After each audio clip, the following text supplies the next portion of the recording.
Surrender by Adam Perschbacher. Our town was baptized in the flood that year. In the swelling of the river unearthed relics from long before men settled in these parts. In that same year I buried my wife and infant son, both lost in birth. Months after they were gone, our train of ragged coaches met the elbow of the great river, and upon our manifestation of provisions and mouths, we would continue no further and abide where we stood. 24 families in wheeled shelters began to fish and hunt, gather wood for burning and wood for building. The men were strong and fleet, and they fashioned homesteads and fencing and a great church for the preacher to tout fable and promise. He carried his book with him and went about our small village to bless homes and new mothers alike. His robes and hat, threadbare and humble, but black and foreboding as a doctor of the plague. Coming to me, one evening he spoke of the beyond and of the blissful eternity in which I was to one day rejoin my love. I nodded, but without agreement. Such was my hurt. The God that would take from me these blessings was not one I had the desire to know. And I had turned a teary gaze to the preacher and quietly said, "Bless you, Father." And he said, "Bless you, my son." And I did not feel blessed. In the first months, I brought deer from the forest, bleeding the carcasses and carving and salting the meat. I had but a horse called Bo, and a rifle and smithing tools, and all of which I would mend spokes and firearms, but such things were less needed in the village. The coaches had now turned shelters, and animals were now kept to be fed and milked and butchered. I would hang the pelts of slain animals from my saddle, and I stunk of blood and shit. The women would avert their eyes, holding their children as I passed in and out of the village. After a time, I spoke very little, but I held the dead close as if they would speak to me. In the evenings, I would roll tobacco and smoke next to the fire, stare warily at the steeple atop the church, and I would talk to her.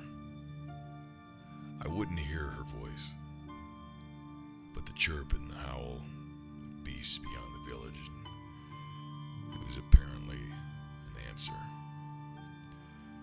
God was not there with me. The rain came on a clear day and brought it with a profound darkness. The steads were strong, and they could hold up a formidable wind and bitter cold, but the floodwaters took many of them. It drowned 3 of our cows and lifted corn and potato plants out of the earth, took them downstream. I refashioned a lean-to from the detritus of another home, and I remained near the tree line far from the village. I was spared no calamity, and no God would give back what was taken from me. I found a book near the water's edge some days later, black leather with ornately gilded lettering on the spine. Not of the preacher, but perhaps of a traveler from before we settled. I looked northward to the family of deer I had been tracking and considered leaving the book where it lay. I closed my eyes and listened for her, and felt the wind rise and smelled rosewater on it. I opened my eyes and the deer had passed out of sight. I looked back to the south and breathed deeply, then lowered my rifle, hat, and myself to the earth and lifted the book. The pages within felt damp and pulled apart easily. I sat and read the beginning, which spoke to the beginning of all things and the creation of man. Behold, it was very good. I whispered to myself as I read. A grin formed across my face, and I looked about to make sure that I was alone and that no fun was being had at my expense. In turning the page, I saw that there was no more. Several hundred empty pages remained, but turning them in succession, a few held handwritten passages.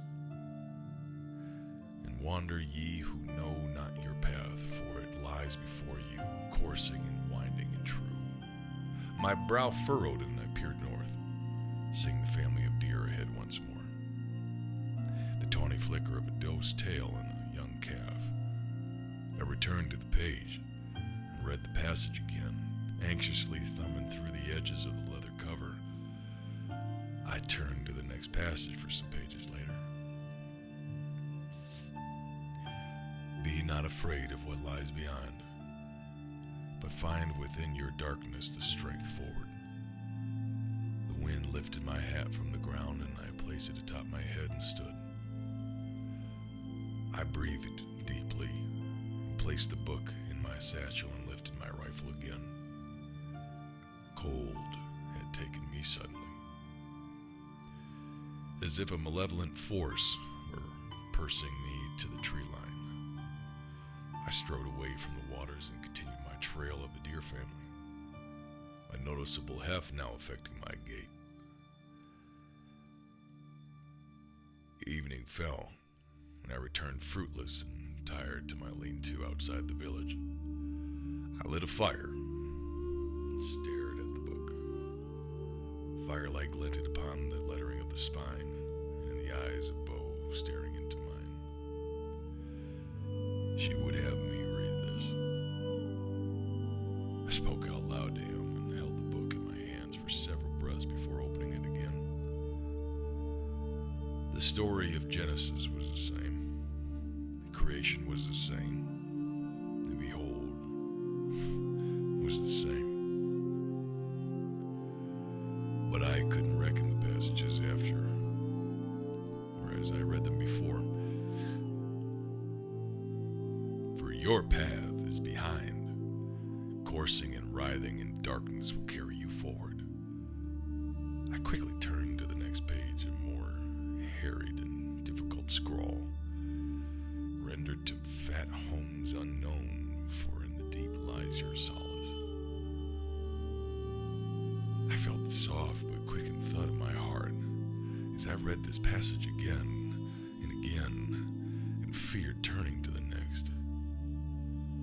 Bo continued to stare, undisturbed by the flies and mosquitoes about his eyes and hindquarters. The fire crackled and spit, and I turned ahead to the following page. Thine heart wrought of sorrow and fear darkens in the light. Rings of shadow formed in my periphery. My breath abated. I continued to the next passage. Ye only need to answer, and ye may join the one true path. Bo then began to jump and pull at his reins, lifting the support of my lean-to and dropping the canopy upon the fire, snuffing it out in a searing cloud of gray. I rose to soothe the beast and looked about to see what could be retrieved. The book lay closed atop my single blanket, and there I left it to find another place for it to rest for the night. The river was full of copulating snakes, all of them writhing as one great living creature. The moon glistened over their scales, and they rose and fell as if something were reaching from beneath to escape. There was wailing all about, and black shapes darted in and out of the trees, and I stood on the bank and watched the river swell and swell until the snakes licked at my naked toes. I awoke the next morning, returned to the site of my lean-to, blackened and wet with dew. The book lay open, but to no passage. I held still, and the snake glided slowly back toward the river, its scales wet and brilliant in the morning sun. I gathered my satchel, my rifle, and then the book, and set out with Bo northward between the water and the forest. The river bent west. In the haze, I could see great hills rising and hear headwaters crashing upon stone. I had seen no animals to this point, but tracks led north into the mist. I followed and spoke to her, smelled the air for her scent. Couldn't find it. I heard a voice behind me then, and spun quickly around on the saddle to see only a veil of mist obscuring the green behind me. It spoke again. It was her voice. Would you surrender your heart?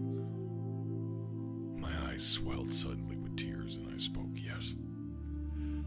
Yes, I would surrender it, that I might have her back.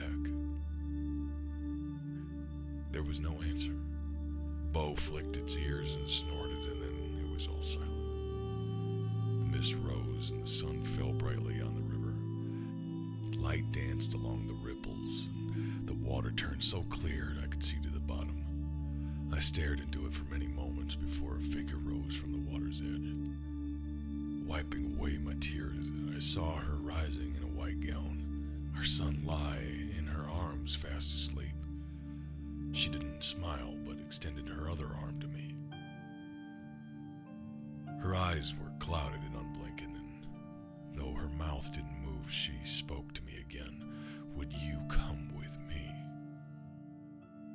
I leapt from my horse, fell to my knees in the damp soil. Sputtering and sobbing, I said yes, that I would come. An invisible weight stayed my legs, and I fell to my stomach and began to crawl through the reeds to the edge of the water. I wanted so greatly this embrace, but as I reached closer, my body ached. My arms felt tired and useless. Come down with me. I'm coming, my love. I pleaded to her, and my voice fell hoarse, and I began to choke. I laid coughing and pitiful, and blind through my tears.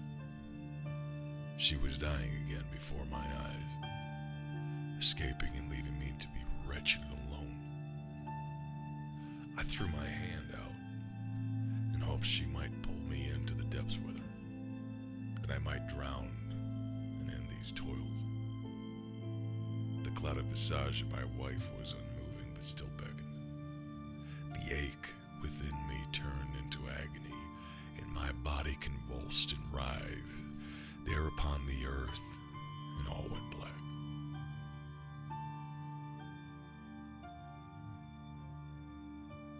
I awoke to Bo nuzzling my face, seeking breath in the lifeless being on that riverbank. I started suddenly, and recognized I had lost consciousness moments into darkness. Regaining strength in my arms, I hoisted myself up to see no figure standing before me. Hurriedly casting my gaze all about, I spoke. I'm here, my love. No answer followed. I spoke it many times and waited each time for a response. Fresh tears brimmed in my eyes, and I sat and watched the sun pass below the trees, stroking the muzzle of my horse and thinking of her in the waters below. I thought then of the preacher and the words he gave us upon our marriage, that we were to surrender to one another, forgive, and cherish all that each of us were and what we would ever be. That death would never separate us, and that we were both to share a world of our own in the kingdom of heaven.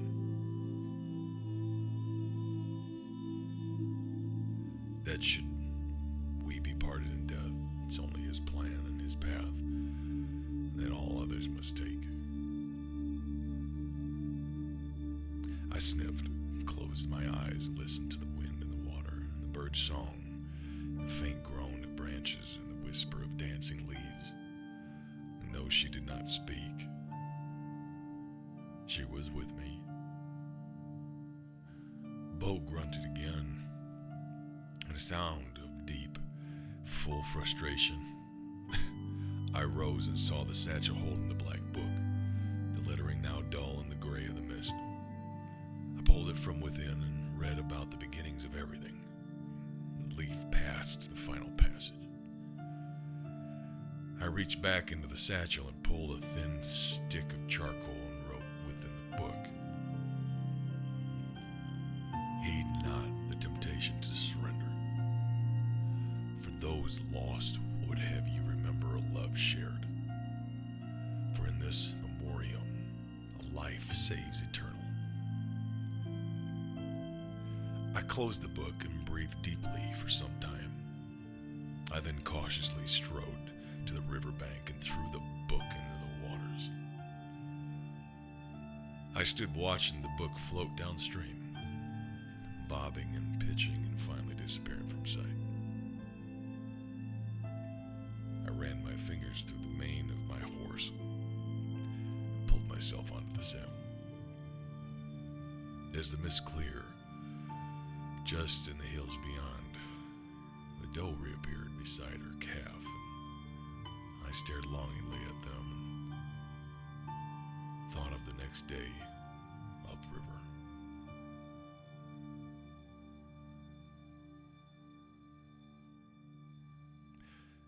Now, wasn't that a beautiful little tale from the Old West?